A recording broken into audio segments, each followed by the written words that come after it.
Lord, आज आम्ही एक खूप सामर्थी वचन ऐकणार आहोत आणि वचनाचं टायटल आहे परमेश्वर आमचं युद्ध लढेल. आज आमच्या जीवनामध्ये खूप सारी युद्ध आहेत, खूप सारे सगळ्या ठिकाणी आम्हाला तोंड द्यायचं आहे आणि परमेश्वरचं वचन हे सांगतं की परमेश्वर आमच्या पुढे जाईल आणि आमचे युद्ध लढेल. जेव्हा आम्ही जुन्या करारामध्ये येतो तेव्हा जुन्या करारामध्ये आपण बघितलेलं आहे की परमेश्वर त्याच लोकांचं युद्ध लढला ज्या लोकांना परमेश्वराने निवडलेलं होतं. म्हणजे लढणं आणि निवडणं याच्यामध्ये एक समीकरण होतं की परमेश्वराने अब्राहमाला निवडलं. जर आपण उत्पत्तीमध्ये गेलो तर पहिली गोष्ट आपण नोहाला निवडलं आणि नोहाला परमेश्वराने नोहाचं युद्ध परमेश्वर लढला आणि नोहाला सगळ्या नाशापासून सगळ्या जगाचा परमेश्वराने नाश केला, परंतु नोहाला वाचवलं. अब्राहम, इसाक, याकोबाचं युद्ध परमेश्वर लढला. परमेश्वर त्यांच्याबरोबर येऊन बोलत होता, त्यांना युद्ध नीती शिकवत होता, कधी कुठे कसं काय करायचं हे त्यांना सांगत होता आणि त्यांची युद्ध परमेश्वराने लढली आणि फिजिकली त्यांना विजय मिळवून दिला. आणि योसेफाच्यामुळे जेव्हा मिस्री लोक मिस्रामध्ये गेले आणि मग मिस्रांचा त्रास एवढा वाढला इस्रायली लोकांवर आणि मग इस्रायली लोक परमेश्वराची प्रार्थना करू लागले, परमेश्वराला रडून रडून परमेश्वराची आठवण करायला लागले. तेव्हा परमेश्वराने मोशेला इस्रायलमध्ये पाठवलं आणि मग इस्रायली लोकांच्यामुळे मिस्री लोकांवर 10 विपत्ती किंवा 10 पीडा आल्या. आणि मग जेव्हा इस्रायली लोक मोशेच्या द्वारे मिस्रातनं बाहेर आले आणि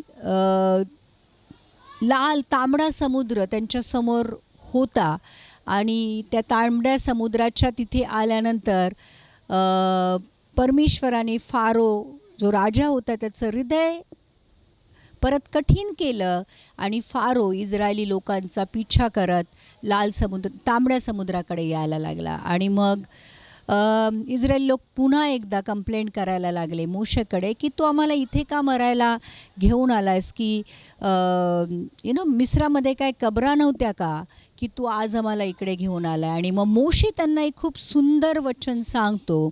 मोशे त्यांना परमेश्वराच्या द्वारे एक मोठी एनकरेजमेंट देतो. आणि जेव्हा आम्ही निर्गमनाचं पुस्तक 14व्या अध्यायाचं 13 आणि 14 वचन सांगतो की तांबडा समुद्र पुढे आहे, इस्रायली लोक तांबड्या समुद्राच्या एका किनाऱ्यावर उभे आहे, पाठीमागून फारोचं सैन्य येत आहे आणि मृत्यू दोन्ही बाजूनी आहे, पुढे पण मृत्यू आहे आणि मागे पण मृत्यू आहे. आणि अशा परिस्थितीमध्ये परमेश्वर कसं बाहेर काढतो तर मोशे इस्रायली लोकांना सांगतो की भिवू नका, स्थिर उभे राहा आणि यहोवाचे तारण जे तो आज तुमच्याकरिता करणार आहे ते पहा, कारण आज तुम्ही या मिस्रांना पाहिले त्यांना तुम्ही पुन्हा कधी पाहणार नाही, कधीही पाहणार नाही. यहोवा तुम्हासाठी लढाई करील आणि तुम्ही उगेच राहा. तर परमेश्वर मोशेद्वारे इस्रायली लोकांना सांगत होता की परमेश्वर तुमच्यासाठी लढाई करेल, तुम्ही स्थिर राहा, तुम्ही शांत राहा, तुम्ही उगे राहा, कंप्लेंट करू नका. मोशेविरुद्ध परमेश्वराविरुद्ध गोष्टी करू नका. आणि आज प्रियांनो, जेव्हा आमच्या आयुष्यामध्ये प्रॉब्लेम येतात आणि आम्ही कंप्लेंट करायचं सोडून परमेश्वराला धन्यवाद देतो आणि परमेश्वर आम्हाला त्या संकटातनं प्रॉब्लेममधनं कसं बाहेर घेऊन जातो हे बघतो, तेव्हा आम्हाला एक गोष्ट कळते की परमेश्वर अद्भुत रीतीने आमच्या जीवनामध्ये कार्य करतो.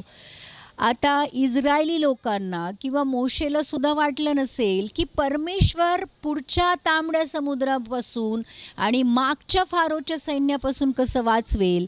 आणि मग एक अद्भुत गोष्ट परमेश्वर करतो इस्रायली लोकांसाठी, आणि ती म्हणजे तो तांबडा समुद्र दुभागतो आणि पाठीमागून येणाऱ्या फारोच्या सैन्याला त्या तांबड्या समुद्रामध्ये बुडवतो. तर प्रियो, आजही तोच परमेश्वर आहे आणि आजही तेच सामर्थ्य काम तो करू शकतो. मग आपण जेव्हा जुन्या करारामध्ये बघतो की यहोशूद्वारे तो एरिहोची भिंत पाडतो, किंवा यहोशू जेव्हा लढाई करत असतो त्यावेळेस एक पूर्ण दिवस सूर्य आकाशामध्ये स्थिर राहतो. परमेश्वर त्याच्यासाठी ते काम करतो. आम्ही दाऊद राजाकडे जेव्हा येतो तेव्हा गल्ल्यातलं जेव्हा मारण्यासाठी दाऊद राजा गल्ल्याच्या समोर उभा राहतो आणि गल्ल्यात ललकारत असतो सगळ्या इस्रायली सैन्याला. पण दाऊद राजा त्याला एकच गोष्ट बोलतो की तू तुझ्या सगळ्या शस्त्रांबरोबर तू माझ्यासमोर युद्धासाठी ये. मी फक्त इस्रायलचा परमेश्वर यहोवा याच्या नावाने तुझ्या विरुद्ध लढण्यासाठी येतो. आणि मग आम्हाला माहिती आहे की गल्ल्यातला दाऊद एकाच गोट्यामध्ये मारतो आणि त्याच्यावर विजय मिळवतो. नंतर जेव्हा पण आम्ही जेव्हा एलियाबरोबर बघतो, एलिशाबरोबर बघतो, आयुबाचं उदाहरण जेव्हा घेतो की आयुबाच्या आयुष्यातून सगळ्या गोष्टी निघून जातात. त्याचं धन संपत्ती, प्रॉपर्टी, पैसा, त्याची जनावरं, त्याची इवन मुलं पण मरतात, त्याला आजार होतो, त्याला फोडे येतात अंगावर. आणि मग अशा परिस्थितीमध्ये जेव्हा आयुब असतो तेव्हासुद्धा आयुबाचं युद्ध परमेश्वर लढतो. आणि आपण जेव्हा बघतो आयुबाच्या जीवनाचा शेवट असा होतो की जे काही आयुबाने गमावलं होतं त्याच्या दुप्पट परमेश्वर त्याला देतो. तो प्रियो, आम्ही जुन्या करारामध्ये जेव्हा या सगळ्या लोकांविषयी पाहतो तेव्हा तुम्ही एक गोष्ट लक्षात ठेवली पाहिजे, आणि ती म्हणजे परमेश्वर प्रत्येकाचं युद्ध लढत नाही. परमेश्वर त्याच लोकांचं युद्ध लढतो जे लोक परमेश्वरांनी निवडलेले आहेत. आणि मग अशा निवडलेल्या लोकांसाठी परमेश्वर अद्भुत काम करतो. परमेश्वराचं संरक्षण या लोकांबरोबर असतं. या लोकांवर सगळ्यात महत्त्वाचं परमेश्वराचा आत्मा उतरून आलेला असतो. आणि प्रियो, मग अशी लोक जी निवडलेली आहेत, क्योंकि परमेश्वराने आम्हाला सांगितलेलं आहे की जगाच्या उत्पत्तीच्या पहिल्यापासून परमेश्वराने आम्हाला येशूमध्ये निवडलेलं आहे. आणि मग जर आम्ही खरोखर परमेश्वराच्या इच्छेने निवडलेले आहोत, योहानकृत शुभवर्तनामध्ये परमेश्वराचं वचन सांगतं की तुम्ही मला निवडलेले नाही, परंतु मी तुम्हाला निवडलेले आहे. तर आज जर आम्ही परमेश्वराद्वारे निवडलेले आहोत, परमेश्वराच्या जर इच्छेमध्ये आहोत, तर प्रियांनो, आज आम्हाला आमच्या युद्धाविषयी काळजी करायची गरज नाही आहे. फक्त एकच गोष्ट आम्हाला आज बघायची आहे की परमेश्वर माझ्याबरोबर चालत आहे का आणि मी परमेश्वराबरोबर चालत आहे का. कारण बायबलमध्ये जितके पण निवडलेले लोक होऊन गेले ते सगळे लोक जर तुम्ही त्यांच्या जीवनाचा जर अभ्यास कराल तर तुम्हाला एक गोष्ट प्रकर्षाने जाणवेल, आणि ती म्हणजे ते जे लोक होते जेव्हा पण परमेश्वर त्यांच्याबरोबर बोलला त्यावेळेस त्या लोकांनी जे परमेश्वराने सांगितलं तेच केलं.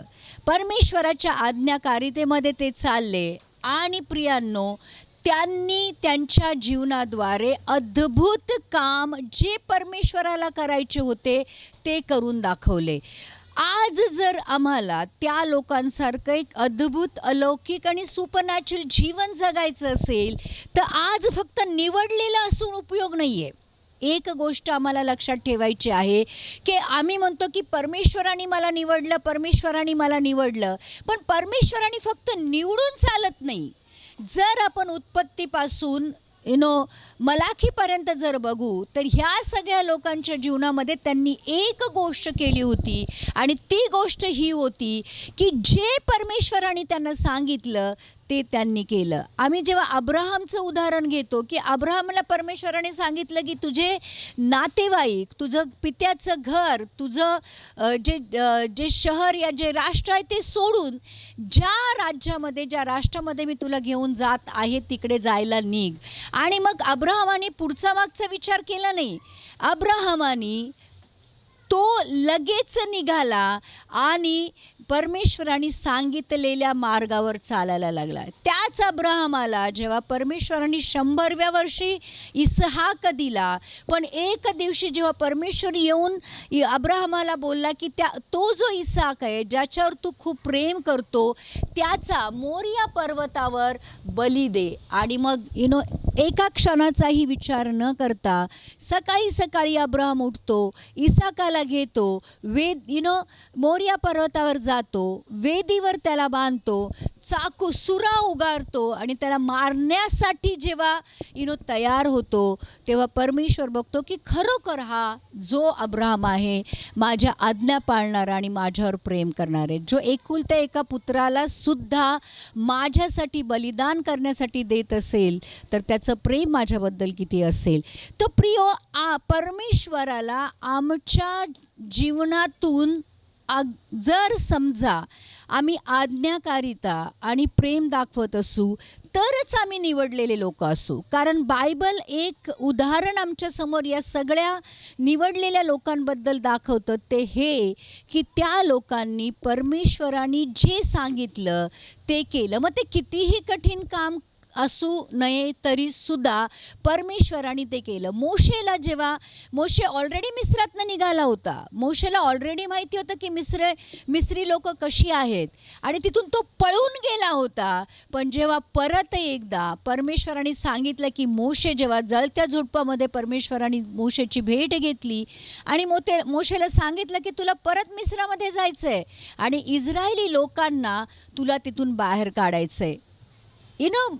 मोशेने खूप सारे परमेश्वराला कारण दिले की मला बोलता येत नाही, मी बोबडा आहे, मी एकटा आहे, कुठल्या देवाचं नाव घेऊ, कसं जाऊ, तुला माहिती आहेत की मिस्री लोक कसे लोक आहेत, मी कसं बाहेर काढणार, तुला हे पण माहिती इस्रायली लोक कसे आहेत, कठीण हृदयाचे.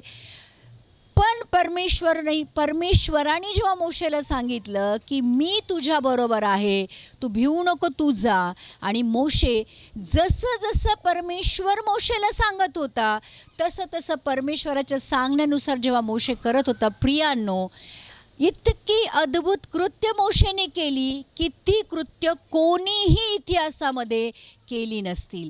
तर जेव्हा आम्ही परमेश्वराने सांगितलेल्या गोष्टी ऐकतो आणि त्याप्रमाणे करतो, खरोखर प्रियांनो परमेश्वर आमचं युद्ध लढतो. सगळे खूप सारे प्रचारक असा प्रचार करतात की परमेश्वर तुमच्यासाठी लढेल, परमेश्वर तुमच्यासाठी लढेल.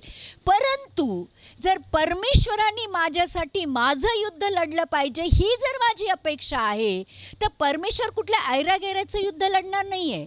परमेश्वर त्याच लोकांचं युद्ध लढतो. एक तर ते निवडलेले आहेत आणि दुसरे ते लोक परमेश्वराच्या इच्छेप्रमाणे, योजनेप्रमाणे, आज्ञेप्रमाणे चालतात. अशाच लोकांचं परमेश्वर युद्ध लढतो. आणि जेव्हा आम्ही नवीन करारामध्ये येतो तेव्हा आम्हाला असं वाटतं की जुन्या करारामध्ये परमेश्वर स्वतः यायचा, परमेश्वराचे स्वर्गदूत यायचे आणि परमेश्वराच्या लोकांचं युद्ध लढायचे.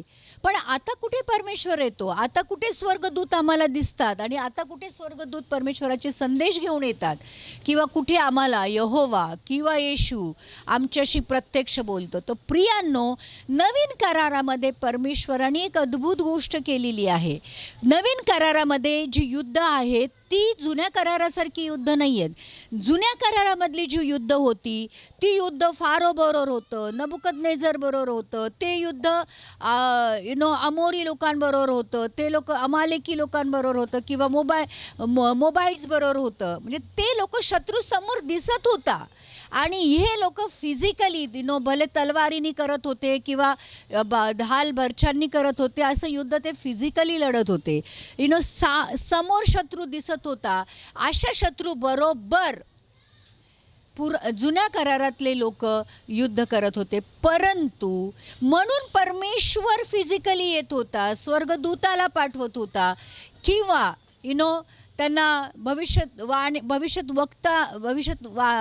जे वक्ते होते त्यांच्याद्वारे परमेश्वर त्यांच्याशी बोलत होता.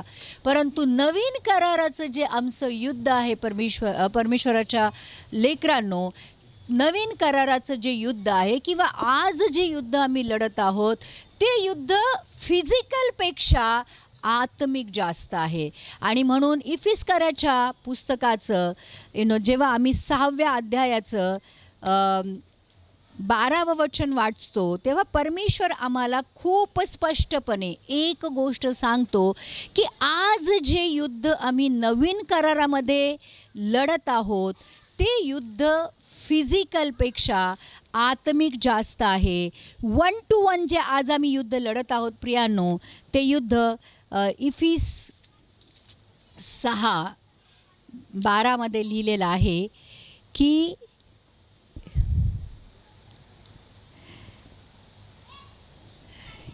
हे जे आमचं आत्मिक युद्ध आहे, कारण आमची झोंबी किंवा आमचं युद्ध रक्त व मांस यांच्याशी नव्हे, तर ती सत्तांशी, अधिकाऱ्यांशी व जगातील अंधकाराच्या सत्ताधारांशी, आकाशातील दुष्ट आत्म्यांशी आहे. आणि म्हणून परमेश्वराचं वचन हे सांगतं की आमचं युद्ध आज जे मल्लयुद्ध आहे ते सैतानाबरोबर आहे, सैतानाच्या सेनेबरोबर आहे, अंधकारांच्या शक्तींबरोबर आहे, अधिकाऱ्यांबरोबर आहे, त्या आकाशातल्या दुष्ट आत्म्यांबरोबर आहे. तो प्रियांनो, आज हे जे युद्ध आहे, हे युद्ध लढण्यासाठी आम्हाला आज परमेश्वराने मी जेव्हा आज हे वचनाविषयी विचार करत होती, तेव्हा मी असा विचार केला की जुन्या करारामध्ये एक गोष्ट मिसिंग होती, आणि ती म्हणजे येशू ख्रिस्त फिजिकली त्यांच्याबरोबर राहत नव्हता. नवीन करारामध्ये एक गोष्ट ही झाली होती की ज्या शैतानाने उत्पत्तीमध्ये आदाम आणि हव्वेला फसवलं होतं आणि नंतर तो फसवत येत होता, त्या शैतानाला परमेश्वराने जो वचन होता, जो देहधारी झाला, या जगामध्ये पवित्र आत्म्याद्वारे आला, आणि मग येशू ख्रिस्तानी एक उदाहरण दाखवून दिलं की युद्ध कसं लढायचं. म्हणजे जेव्हा येशू ख्रिस्त मनुष्याच्या रूपामध्ये या जगामध्ये आला, आणि मग त्यांनी आम्हाला ॲक्च्युली दाखवून दिलं की जे आत्मिक युद्ध आहे ते कसं लढायचं आहे. आणि मग जेव्हा सुरुवातीलाच पवित्र आत्मा येशू ख्रिस्तावर उतरून आला, जेव्हा त्याचं बप्तिस्मा झाला आणि पवित्र आत्मा त्याच्यावर उतरून आला, त्यावेळेस प्रियांनो आम्ही बघू शकतो की लिहिलेलं आहे की पवित्र आत्मा येशू ख्रिस्ताला जंगलामध्ये घेऊन गेला की शैतानाद्वारे त्याची परीक्षा व्हावी. आता शैतानाने तिथे त्याची कुठली परीक्षा केली आम्हाला ॲक्च्युली डिटेलमध्ये नाही माहिती, पण एक गोष्ट लक्षात घ्या, वचनाची परीक्षा पवित्र आत्म्याच्या सामर्थ्यामध्ये शैतानाद्वारे झाली. जे पण आत्मिक युद्ध माउंट ऑफ टेम्पटेशनवर जे झालं होतं, ते युद्ध प्रियांनो वचन होतं, आत्म्याने भरलेलं होतं, आणि शैतान त्याची परीक्षा घेत होता. आणि मग जेव्हा 40 दिवस 40 रात्र परमेश्वर येशू ख्रिस्त जो वचन देहधारी होऊन या जगामध्ये आलेला होता, त्या वचनाची परीक्षा जेव्हा त्या जंगलामध्ये झाली प्रियांनो, येशू ख्रिस्त 40 दिवस 40 रात्र भुकेला आणि तहानेला होता. आणि जेव्हा त्या परीक्षेतनं तो बाहेर आला, त्याला भूक लागली होती. शैतानाला हे पण माहीत होतं की हा 40 दिवस 40 रात्र जेवला नाही आहे, पाणी पिलेलं नाही आहे. आणि जसा येशू ख्रिस्त त्या परीक्षेतनं बाहेर आला, त्याला भूक लागली होती. आणि मग शैतान त्याला म्हणतो, तू परमेश्वराचा पुत्र आहेस ना, मग ह्या धोंड्याला भाकरी बनव. परंतु येशू ख्रिस्त पवित्र आत्म्याने भरलेला होता आणि त्याला माहिती होतं की जेव्हा सैतान आपल्यासमोर उभा आहे, आता हे आत्मिक युद्ध कसं लढायचं आहे. जर कोणी तुम्हाला ललकारत आहे, कोणी तुम्हाला तुमच्या पित्याविषयी बोलत, अरे तू पित्याचा पुत्र आहेस ना, मग हे करून दाखव. आम्ही जर शरीरामध्ये असू तर आम्हाला राग येणार, अरे तू माझ्या पित्याला ललकारलंय, मी आता करून दाखवतो, बघ तुला दाखवतोच मी कसं करतो ते. पण प्रियांनो, हे जे आत्मिक युद्ध आहे की येशू ख्रिस्ताला माहिती होतं की एका दगडाची भाकरी बनवणं त्याच्यासाठी अशक्य नव्हतं, पण त्याला माहिती होतं की हे आत्मिक युद्ध आहे. आणि म्हणून तो शैतानाला म्हणतो की मनुष्य केवळ भाकरीने नव्हे तर प्रत्येक वचन जे परमेश्वराच्या मुखातनं निघतं त्याने जगेल. म्हणजे जेव्हा आत्मिक युद्ध येतं तेव्हा पवित्र आत्म्याच्या सामर्थ्याने वचनाद्वारे ते कसं लढायचं हे येशू ख्रिस्तानी आम्हाला दाखवलं. जेव्हा पण शास्त्री परुषी त्याच्याकडे यायचे आणि येशू ख्रिस्ताची परीक्षा घ्यायची प्रयत्न करायचे, की जेव्हा येशू ख्रिस्ताकडे व्यभिचारामध्ये पकडलेली एका स्त्रीला घेऊन आले आणि त्याला सांगितलं, बघ ही व्यभिचारामध्ये पकडली गेलेली आहे, शास्त्राप्रमाणे तिला दगडमार करून मारण्यात यावं असं शास्त्र सांगतो, तू काय सांगतो. आणि मग येशू ख्रिस्ताला माहिती होतं की हे आत्मिक युद्ध आहे. ह्या आत्मिक युद्धामध्ये परीक्षा त्या व्यभिचारिणीची नाही आहे, परंतु परीक्षा येशू ख्रिस्ताची आहे की तो कसा न्याय करतोय. आणि मग येशू ख्रिस्तानी तिला मारण्यासाठी, मग येशू ख्रिस्त बोलत, मोशेच्या व्यवस्थेप्रमाणे तर लिहिलेलं आहे ना की तिला दगड मार करावी आणि मारून टाकावी, पण येशू ख्रिस्तानी ते केलं नाही. प्रियांनो, येशू ख्रिस्तानी हा विचार केला की न्याय करण्याचा अधिकार त्यालाच असू शकतो ज्याने पाप नाही केलं. आणि मग तो हे म्हणतो, आत्म्यामध्ये तो जाणतो की ही परीक्षा त्याची आहे आणि तो म्हणतो की ज्याने कुठलंही पाप केलं नाही तो पहिला दगड उचलेल. आणि मग हळूहळू करून सगळे लोक निघून जातात. जेव्हा येशू ख्रिस्त आणि ती व्यभिचारिणी स्त्री एकटे राहतात तेव्हा येशू ख्रिस्त तिला विचारतो की कुठे गेले तुझे दगडमार करणारे, आणि ती म्हणते की सगळे निघून गेले. तेव्हा तो म्हणतो, जा मीही तुला माफ केलंय, पुन्हा पाप करू नको. तो प्रियांनो, ही जी युद्ध आहेत किंवा जेव्हा 5 भाकरी आणि 2 मासे असतात आणि हजारो लोक जेवणासाठी भुकेलेले असतात, हे पण एक युद्ध होतं की कमी घटी आहे. आता हे युद्ध येशू ख्रिस्त कसं लढणार. तर येशू ख्रिस्तानी 5 भाकरी घेतल्या, त्यांना तोडल्या, पित्याचं धन्यवाद केला, आभार मानले, आणि जेव्हा ते वाटायला सुरू केली ती मल्टिप्लाय झाली, ती बहुगुणित झाली. आणि 5,000 पुरुष आणि माहीत नाही किती स्त्रिया आणि किती लेकरं जेवली त्या दिवशी. तर प्रियांनो, येशू ख्रिस्ताने आम्हाला दाखवून दिलं, रोजच्या जीवनामध्ये सुद्धा जेव्हा आमची परीक्षा होती तेव्हा ती परीक्षा परमेश्वराच्या आत्म्याद्वारे आणि परमेश्वराच्या वचनाद्वारे कशी लढायची आहे. आणि म्हणून येशू ख्रिस्त एक जिवंत उदाहरण आमच्यासमोर आहे की जेव्हा, म्हणून तो येऊन माणसाच्या रूपामध्ये आला, परमेश्वर माणसाच्या रूपामध्ये आला, माणसासारखा जगला आणि माणसासारखं जगून त्यांनी आम्हाला हे शिकवलं की आत्मिक युद्ध कसं लढायचं असतं. आणि म्हणून प्रियांनो, जेव्हा आपण येशू ख्रिस्ताच्या जीवनाकडे बघतो तेव्हा आम्हाला कळतं की खरोखर एक माणूस एक आत्मिक जीवन कसं जगू शकतो. आणि म्हणून जेव्हा त्याला क्रूसावर देण्यात आलं, देखो परमेश्वराला कोण क्रूसावर देणार, परमेश्वराचा न्याय कोण करू शकतं, पण येशू ख्रिस्तानी तो होऊन दिला.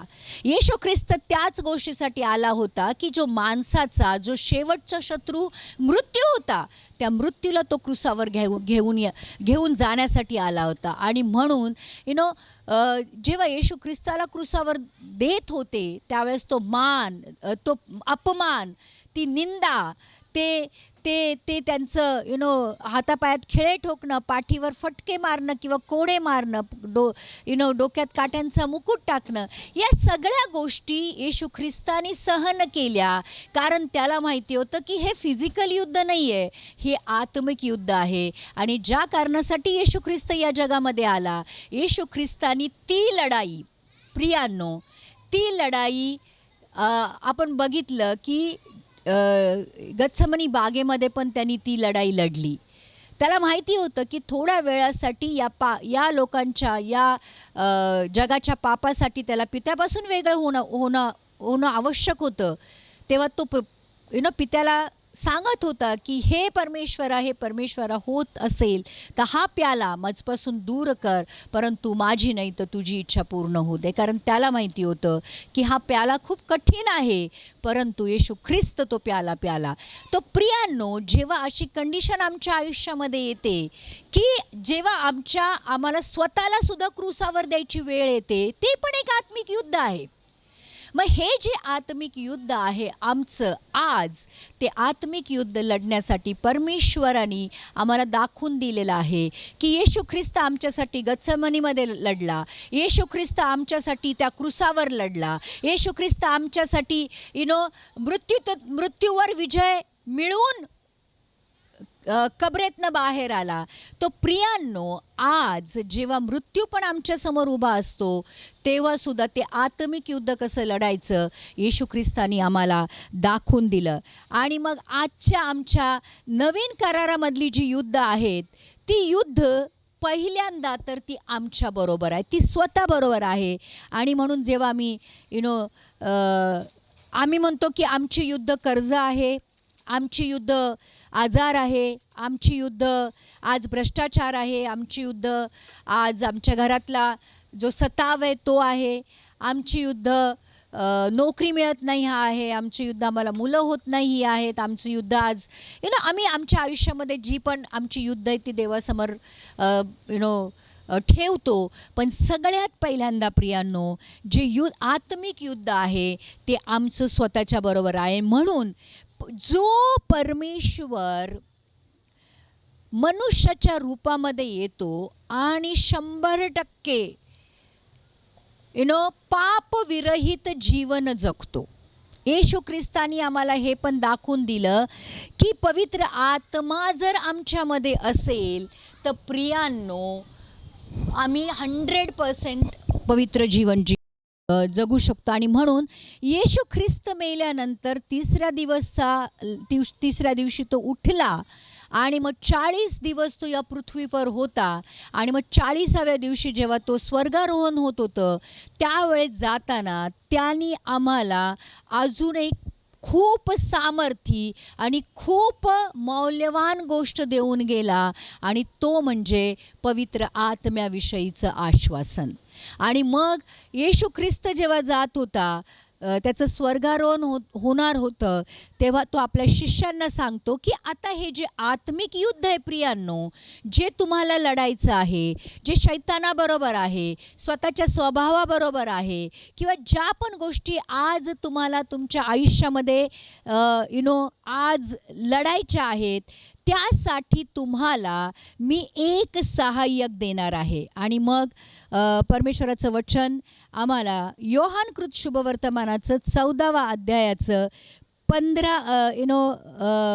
15वं वचन हे सांगतं की जर तुम्ही माझ्यावर प्रीती करत असाल तर तुम्ही माझ्या आज्ञा पाळाल. परमेश्वर हे म्हणतो की जर तुम्ही निवडलेले असाल आणि तुम्ही खरोखर असं म्हणत असाल की तुम्ही माझ्यावर प्रेम करता, तर पहिली गोष्ट जसं मी सांगितलं की जुन्या करारामधली लोक आज्ञा पाळत होती, तर परमेश्वर आम्हाला सांगतो की तुम्ही खरोखर माझ्यावर प्रेम करत असाल तर माझ्या आज्ञा पाळाल. मग मी बापाला विनंती करेल आणि तो तुम्हाला दुसरा पॅराक्लेटचा मतलब आहे की सहाय्यक देईल, किंवा याच्यामध्ये असं लिहिलेलं आहे की पॅराक्लेटमधलं पवित्र आत्म्याविषयी असं लिहिलेलं आहे की सहाय्य करण्यास जवळ बोलावलेला, अर्थात जवळ येऊन सर्व प्रकारे आपले सहाय्य करणारा. परमेश्वराला माहिती आहे की एक पापी मनुष्य आत्मिक युद्ध करू शकत नाही जोपर्यंत त्याच्याकडे पवित्र आत्म्याचं सामर्थ्य येत नाही. आणि म्हणून जेव्हा येशू ख्रिस्त स्वर्गारोहण होत होता, त्यावेळेस प्रियांनो, येशू ख्रिस्ताने एक प्रॉमिस करून गेला, एक वचन देऊन गेला की मी तुम्हाला एकटे सोडणार नाही, मी तुम्हाला एक पॅराक्लेट, एक सहाय्यक, एक म्हणजे माझा पवित्र आत्मा मी तुम्हाला देणार आहे. आणि मग तिथं लिहिलेलं आहे. योहान कृत शुभवर्तमानाचं 14व्या अध्यायाचं 17वं वचन सांगतो, तो खरेपणाचा आत्मा आहे, त्याला जगाने घेवत नाही, कारण त्याला ते पाहत नाही, त्याला ओळखत नाही.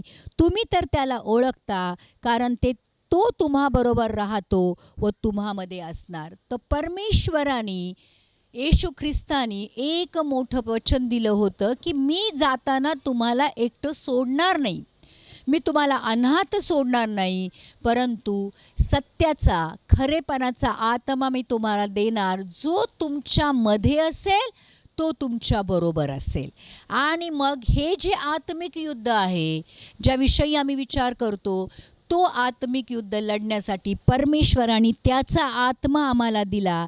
आणि मग त्यांनी सांगितलं की मी तुम्हाजवळ असताना, 25वं वचन सांगतं की राहत असतानाच तुम्हास या गोष्टी सांगितल्या आहेत, तरी ज्याला माझा बाप माझ्या नावाने पाठवेल, तो पॅराक्लेत म्हणजे पवित्र आत्मा तुम्हा सर्व शिकवील आणि ज्या गोष्टी मी तुम्हा सांगितल्या त्या सर्वांची तुम्हास आठवण करून देईल. तर हा पवित्र आत्मा फक्त सामर्थ्य नाही देणार, मार्ग नाही दाखवणार, तर प्रियांनो तो परमेश्वराच्या वचनांची आम्हाला आठवण करून देणार. आणि म्हणून नवीन करारामधलं युद्ध भले कुठल्या सेनेबरोबर नाही आहे, भले कुठल्या राजाबरोबर नाही आहे, भल्या कुठल्या व्यक्तीविरुद्ध नाही आहे, भले आम्हाला कुठल्या राष्ट्राशी जाऊन युद्ध करायचं नाही आहे. नवीन करारातलं युद्ध हे वेगळं युद्ध जरी असलं तरी प्रियांनो, परमेश्वराने त्याचा आत्मा कायमस्वरूपी आमच्या आतमध्ये टाकलेला आहे. आणि जेव्हा या आत्म्याने आम्ही युद्ध करतो प्रियांनो, ते युद्ध आमच्यासाठी नेहमी विजय देऊन जातं. तर मी तुम्हाला एक गोष्ट सांगत होते की सगळ्यात मोठं युद्ध हे स्वतःबरोबर आहे. आणि ते युद्ध जिंकण्यासाठी परमेश्वराने आमच्या आयुष्यातली बरीचशी जी युद्ध आहेत ना प्रियांनो, ही आम्ही स्वतःनी बोलवलेली आहेत. मतलब आ बैल मुझे मार सारखी ती युद्ध आहेत. आमच्या स्वभावामुळे, आमच्या चुकीच्या निर्णयामुळे, आमच्या चुकीच्या विचारांमुळे आम्ही त्या युद्धामध्ये पडलेलो आहोत. आणि म्हणून परमेश्वराचं वचन सांगतं की गलतीकराचं पत्राचं, जेव्हा आम्ही 5व्या अध्यायाचं गलेशियन्स 5 19वं वचन जेव्हा वाचतो, त्यावेळेस ते जे युद्धाबद्दल आज आम्ही जर बोलत आहोत, तर ते युद्ध आज आमच्या बरोबर आहे. तर परमेश्वराचं वचन सांगतं की देहाची कर्म, आमचं पहिलं युद्ध आत्मिक युद्ध स्वतःबरोबर आहे, देहाबरोबर आहेत, आमच्या शरीराविरुद्ध आहे.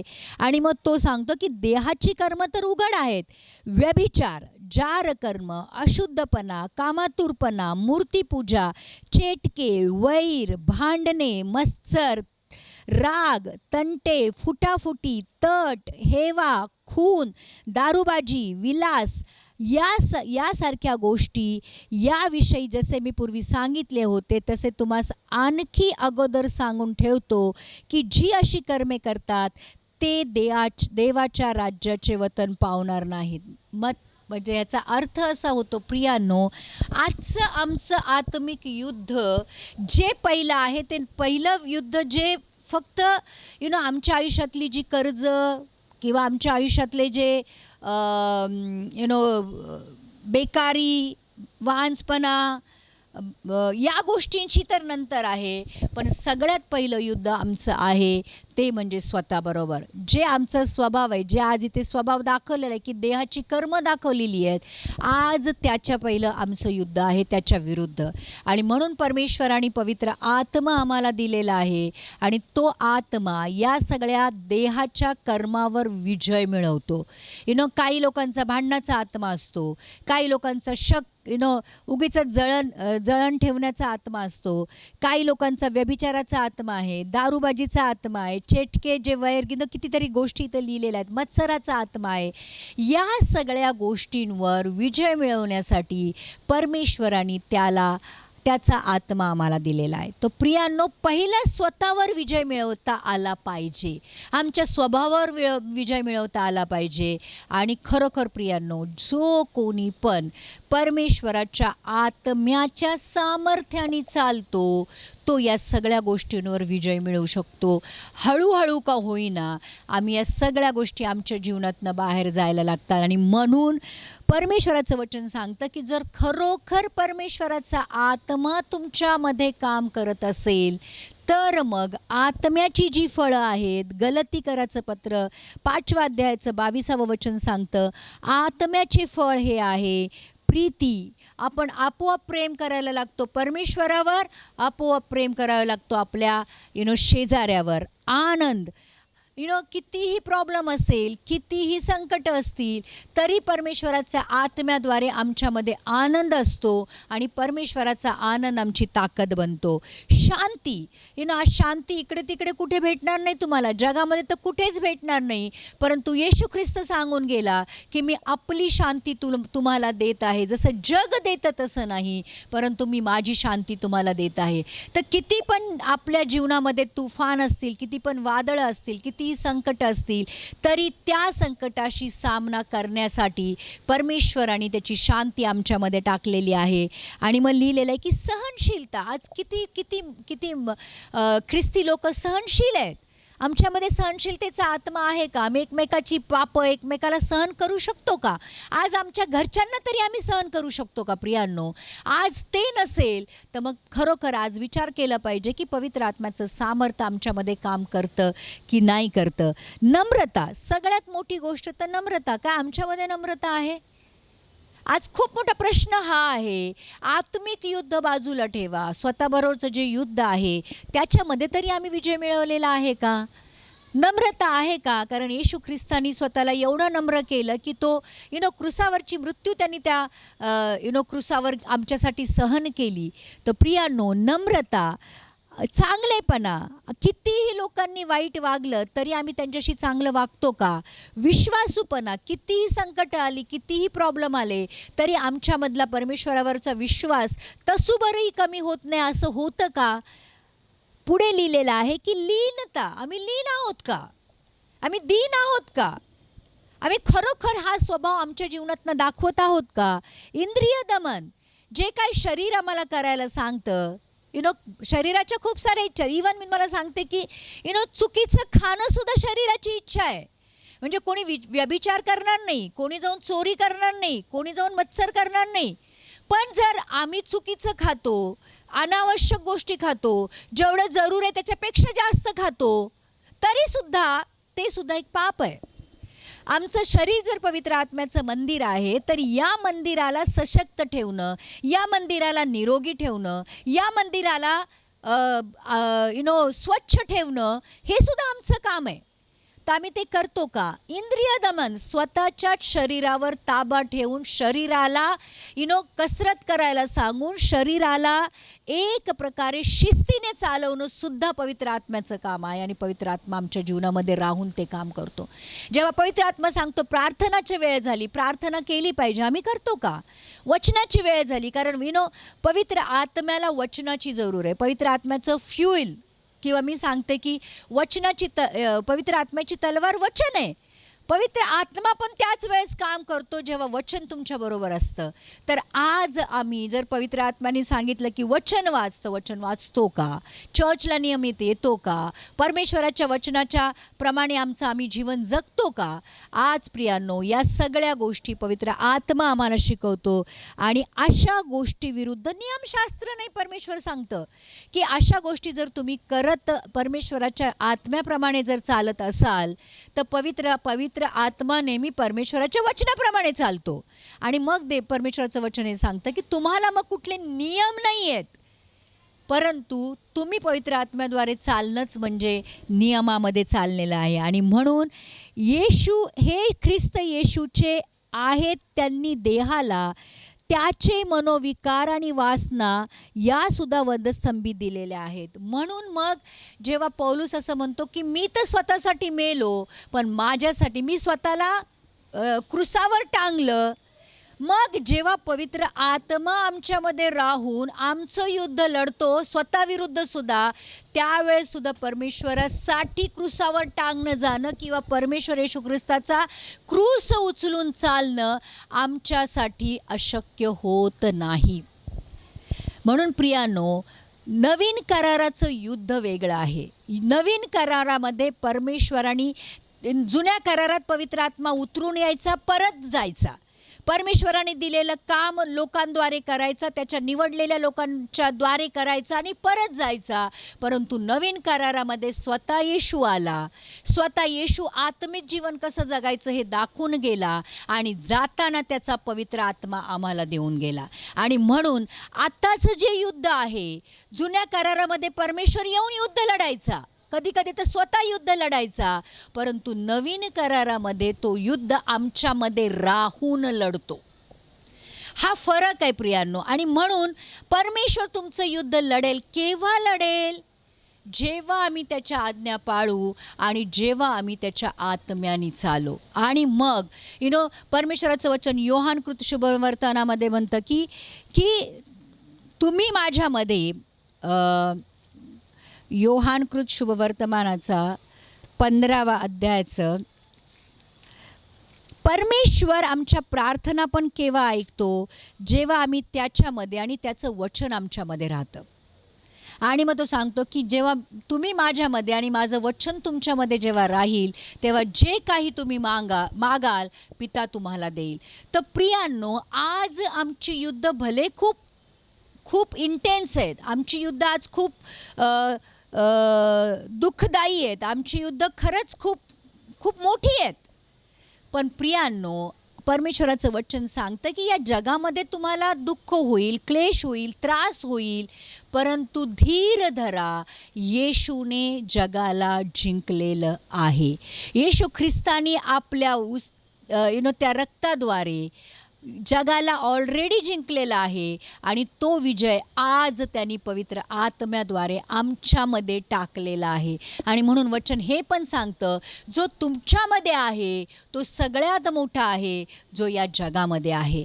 म्हणजे जगातल्या प्रत्येक प्रॉब्लेमवर, जगातल्या प्रत्येक समस्येवर, आजारावर, जे पण आज आम्ही लढत आहोत, आज जी दुःख आहेत, कष्ट आहेत, आज बेकारी आहे, जे पण बांझपण आहे, टाकलं जाणं आहे, एकटेपण आहे, उदासी आहे, निराशा आहे, या सगळ्या युद्धांवर विजय मिळवण्यासाठी जे सामर्थ्य टाकलेलं आहे ते बाहेरून येत नाही आहे, ते तुमच्यामध्ये टाकलेलं आहे. आणि जेव्हा हे सामर्थ्य, जे पवित्र आत्म्याचं सामर्थ्य आहे, जेव्हा हे सामर्थ्य वचनाद्वारे आमच्या तोंडातनं बाहेर पडतं, आमच्या जीवनातली सगळी युद्ध आम्ही जिंकतो. म्हणून नवीन करारामधलं जे युद्ध आहे किंवा आज जे युद्ध आम्ही लढत आहोत प्रियांनो, पहिलं युद्ध तर स्वतःबरोबर आहे, स्वतःमधल्या पापांबरोबर आहे, स्वतःच्या स्वभावाविरुद्ध आहे आणि पवित्र आत्मा त्याच्यावर पण आम्हाला विजय देतो. आणि जेव्हा या पवित्र आत्मा आमच्यामध्ये राहून परमेश्वराच्या वचनांची आम्हाला आठवण करून देऊन जेव्हा विश्वासाने ती वचनं आम्ही कबूल करतो, आमच्यासाठी कुठलंही युद्ध अशक्य होत नाही. आणि म्हणून प्रियांनो, नवीन कराराचं युद्ध आज वेगळं युद्ध आहे. आज मल्लयुद्ध, ज्याला मुष्टियुद्ध म्हणू शकू आम्ही, आज शैतानाबरोबर 1 to 1 आहे. परंतु हे जे आत्मिक युद्ध आहे, हे जिंकण्यासाठी, किंवा मी सांगेल पहिलं तर लढण्यासाठी आणि लढल्यानंतर जिंकण्यासाठी परमेश्वराने त्याचा आत्मा आम्हाला दिलेला आहे. आणि जो कोणी आत्म्याने चालतो, शरीराला मागे टाकतो, शरीरावर विजय मिळवतो आणि मग शरीरावर विजय मिळवून जो जगावर विजय मिळवू इच्छितो, त्याच्यासाठी पवित्र आत्मा त्याला नेहमी मदत करत असतो. तो प्रियांनो, आज आमचं आत्मिक युद्ध पहिलं स्वतःवर आहे, स्वतःबरोबर आहे, शरीराबरोबर आहे. ते जिंकण्यासाठी परमेश्वराने वचन आणि आत्मा दिलेला आहे. आणि जेव्हा आम्ही स्वतःवर विजय मिळवतो, तेव्हा प्रियांनो, जे जगामधल्या गोष्टी आहेत, ज्या पण जगामधल्या गोष्टींविरुद्ध आज आमची लढाई आहे, त्या सगळ्यांवर विजय मिळवण्यासाठी सुद्धा आज परमेश्वराने त्याचा त्रैयक्याचा एक सामर्थी भाग, त्रैयकाचा एक भाग आमच्यामध्ये टाकलेला आहे, जो पवित्र आत्मा आहे. आणि मग या पवित्र आत्म्याच्याद्वारे जे कोणी चालतात आणि युद्ध लढतात त्यांच्यासाठी कुठलीच गोष्ट अशक्य होत नाही. आणि हा आत्मा आम्हाला खूप साऱ्या गोष्टी शिकवतो. परमेश्वराचे मार्ग काय आहे, सत्य काय आहे, अनंत काळाचं जीवन काय आहे, परमेश्वर कशाने आनंदी होतो, परमेश्वर कशाने दुःखी होतं, आज्ञापालन कसं करायचं, माफ कसं करायचं, या सगळ्या गोष्टी पवित्र आत्मा आम्हाला त्याच्या सामर्थ्याने शिकवतो. आणि म्हणून प्रियांनो, मला असं वाटतं की जुन्या करारापेक्षा नवीन करारामधलं युद्ध जरी वेगळं असेल तरी नवीन करारामध्ये पवित्र आत्मा आमच्यामध्ये कायमस्वरूपी राहायला आलेला आहे. आणि मग तो पवित्र आत्मा आम्हाला कसं बोलायचं, काय बोलायचं, कुठं उभं राहायचं, कसं चालायचं, काय करायचं, या सगळ्या गोष्टी शिकवतो. आणि प्रियांनो, एक प्रकारे येशू ख्रिस्ताने जे जीवन जगलं, एक विजयी जीवन जगलं तसं जीवन आम्हाला जगायला शिकवतं. आणि म्हणूनच परमेश्वराचं वचन जे सांगतं की तुम्ही जयवंतपेक्षा पण मोठे आहात, सगळे जे आज विजयी लोक आहेत त्यांच्यापेक्षा पण तुम्ही मोठे विजयी लोक आहात, कारण तुमच्यामध्ये पवित्र आत्मा टाकलेला आहे. तो आज जे कोणी पण आपली जी युद्ध आहेत वचन आणि आत्म्याला घेऊन लढतील, त्या सगळ्या परमेश्वराच्या लेकरांसाठी कुठलंही युद्ध अशक्य असणार नाही. कारण मग परमेश्वर तुमच्या पुढे जाईल आणि तुमचं युद्ध लढेल आणि तुमच्यासाठी विजय आणून देईल. आणि प्रियांनो, आज खरोखर आमच्यामध्ये पवित्र आत्मा टाकलेला आहे आणि त्या पवित्र आत्म्याद्वारे जर आम्ही जगत आहोत तर आमच्यासाठी कुठलंही युद्ध असंभव, अशक्य नाही आहे. या वचनाद्वारे परमेश्वर परमेश्वर आपल्याशी बोलला आहे. आणि खरोखर प्रियांनो, आज आम्हाला या वचनावर विचार करणं आवश्यक आहे. येशूच्या नावामध्ये आमेन.